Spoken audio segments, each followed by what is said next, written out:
श्री गणेशाय नमः। श्री गुरुवे नमः। शिव परिवार की जय हो। शिव पुराण श्री रुद्र संहिता द्वितीय खंड दूसरा अध्याय शिव पार्वती चरित्र। सूजी बोले, हे ऋषियों, ब्रह्मा जी के वचन सुनकर नारद जी पुनः पूछने लगे, हे ब्रह्मा जी, मैं सती और शंकर जी के परम पवित्र व दिव्य चरित्र को पुनः सुनना चाहता हूँ कि सती की उत्पत्ति कैसे हुई और महादेव जी का मन विवाह करने के लिए कैसे तैयार हुआ। दक्ष से नाराज होकर देवी सती ने अपनी देह को कैसे त्याग दिया और फिर कैसे हिमाचल की पुत्री पार्वती के रूप में जन्म लिया। उनके तप, विवाह, काम, नाश आदि की सभी कथाएं मुझे सविस्तार सुनाने की कृपा करें।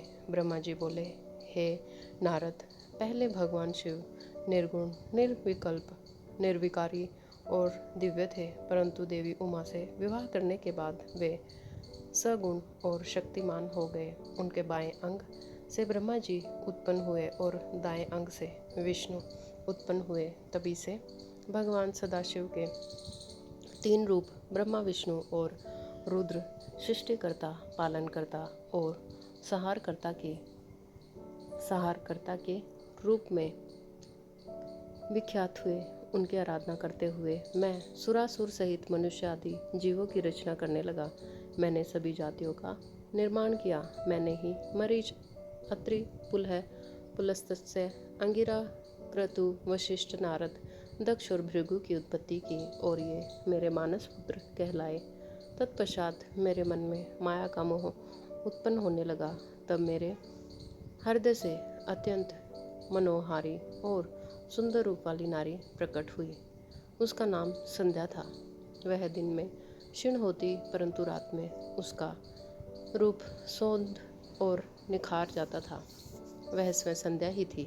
संध्या निरंतर मंत्र का जाप करती थी। उसके सौंदर्य से ऋषि मुनियों का मन भी भ्रमित हो जाता था। इसी प्रकार मेरे मन से एक मनोहर रूप वाला पुरुष भी प्रकट हुआ। वह अत्यंत सुंदर और अद्भुत रूप वाला था। उसके शरीर का मध्य भाग पतला था। वह काले बालों से युक्त था। उसके दांत सफ़ेद मोतियों से चमक रहे थे। उसके श्वास से सुगंधी निकल रही थी। उसकी चाल मदमस्त हाथी के समान थी। उसकी आंखें कमल के समान थी। उसके अंगों में लगे केसर की सुगंध नासिका को तृप्त कर रही थी।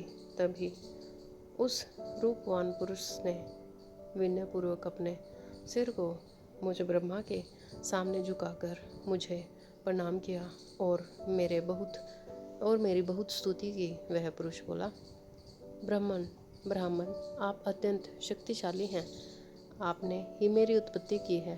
प्रभु, मुझ पर कृपा करें और मेरे योग्य काम मुझे बताएं, ताकि मैं आपकी आज्ञा से उस कार्य को पूरा कर सकूं। ब्रह्मा जी ने कहा, हे भद्र पुरुष, तुम सनातनी सृष्टि उत्पन्न करो। तुम अपने इसी रूप में फूल के 5 बाणों से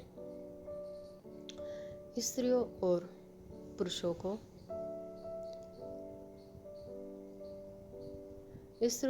को मोहित करो।